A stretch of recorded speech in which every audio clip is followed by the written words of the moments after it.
नमस्कार दोस्तों, स्वागत है आपका हमारे YouTube चैनल में। आज हम आपको बताएंगे भगवान श्री हरि के 10 अवतार की 10 प्रमाणिक कथाएं। भगवान श्री हरि विष्णु ने धर्म की रक्षा हेतु हर काल में अवतार लिया।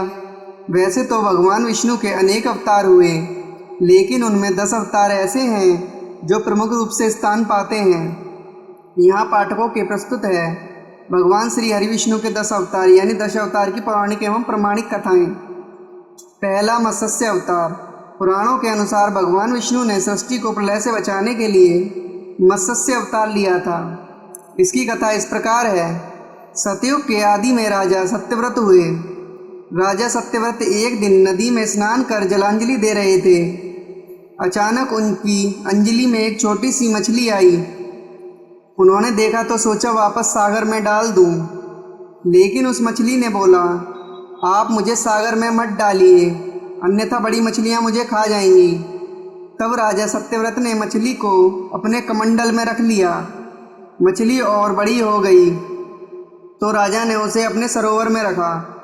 तब देखते देखते मछली और बड़ी हो गई। राजा को समझ आ गया कि यह कोई साधारण जीव नहीं है। राजा ने मछली से वास्तविक स्वरूप में आने की प्रार्थना की। राजा की प्रार्थना सुन साक्षात 4 भुजाधारी भगवान विष्णु प्रकट हुए और उन्होंने कहा कि ये मेरा मत्स्य अवतार है।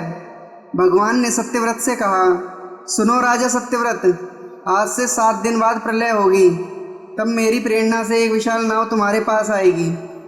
तुम सप्त ऋषियों, औषधियों, बीजों व प्राणियों के सूक्ष्म शरीर को लेकर उसमें बैठ जाना। जब तुम्हारी नाव डगमगाने लगेगी तब मैं मत्स्य के रूप में तुम्हारे पास आऊँगा। उस समय तुम वासुकी नाग के द्वारा उस नाव को मेरे सींग से बांध देना। उस समय प्रश्न पूछने पर मैं तुम्हें उत्तर दूंगा, जिससे मेरी महिमा जो परम ब्रह्म नाम से विख्यात है तुम्हारे हृदय में प्रकट हो जाएगी। तब समय आने पर मत्स्य रूपधारी भगवान विष्णु ने राजा सत्यव्रत को तत्व ज्ञान का उपदेश दिया, जो मत्स्य पुराण नाम से प्रसिद्ध है। दूसरा, कूर्म अवतार। धर्म ग्रंथों के अनुसार भगवान विष्णु ने कूर्म कछुए का अवतार लेकर समुद्र मंथन में सहायता की थी। भगवान विष्णु के कूर्म अवतार को कच्छप अवतार भी कहते हैं। इसकी कथा इस प्रकार है। एक बार महर्षि दुर्वासा ने देवताओं के राजा इंद्र को श्राप देकर श्रीहीन कर दिया। इंद्र जब भगवान श्री विष्णु के पास गए तो उन्होंने समुद्र मंथन करने के लिए कहा।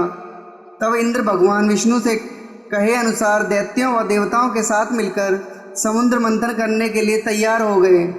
समुद्र मंथन करने के लिए मंदराचल पर्वत को मथानी एवं नागराज वासुकी को नेति बनाया गया।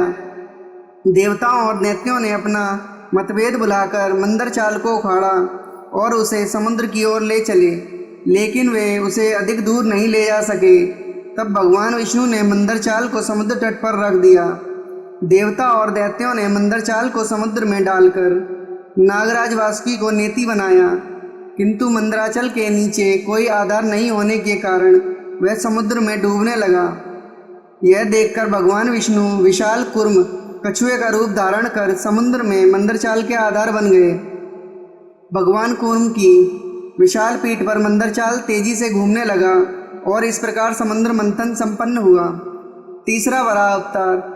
धर्म ग्रंथों के अनुसार भगवान विष्णु ने दूसरा अवतार वराह के रूप में लिया था। वराह अवतार से जुड़ी कथा इस प्रकार है। पुरातन समय में दैत्य हिरण्यकश्यप ने जब पृथ्वी को ले जाकर समुद्र में छिपा दिया, तब ब्रह्मा की नाक से भगवान विष्णु वराह के रूप में प्रकट हुए। भगवान विष्णु के इस रूप को देखकर सभी देवताओं व ऋषियों ने उनकी स्तुति की। सबके आग्रह पर भगवान वराह ने पृथ्वी को ढूंढना प्रारंभ कर दिया। अपनी थूथनी की सहायता से उन्होंने पृथ्वी का पता लगा लिया और समुद्र के अंदर जाकर अपने दांतों पर रखकर वे पृथ्वी को बाहर ले आए। जब हिरण्याक्ष दैत्य ने यह देखा तो उसने भगवान विष्णु के वराह रूप को युद्ध के लिए ललकारा। दोनों में भीषण युद्ध हुआ। अंत में भगवान वराह ने हिरण्याक्ष का वध कर दिया। इसके बाद भगवान वराह ने अपने खुरों से जल को स्तंभित कर उस पर पृथ्वी को स्थापित कर दिया। चौथा, भगवान नरसिंह। भगवान विष्णु के नरसिंह अवतार को लेकर दैत्यों के राजा हिरण्यकश्यप का वध किया था। इस अवतार की कथा इस प्रकार है। धर्म ग्रंथों के अनुसार दैत्यों का राजा हिरण्यकश्यप स्वयं को भगवान से भी अधिक बलवान मानता था।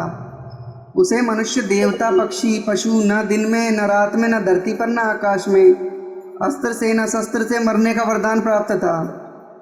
उसके राज में जो भी भगवान विष्णु की पूजा करता था उसको दंड दिया जाता था। उसके पुत्र का नाम प्रहलाद था। प्रहलाद बचपन से ही भगवान विष्णु का परम भक्त था। यह बात जब हिरण्यकश्यप को पता चली तो वह बहुत क्रोधित हुआ और प्रहलाद को समझाने का प्रयास किया, लेकिन फिर भी जब प्रहलाद नहीं माने तो हिरण्यकश्यप ने उसे मृत्युदंड दे दिया। हर बार भगवान विष्णु के चमत्कार से वह बच गया।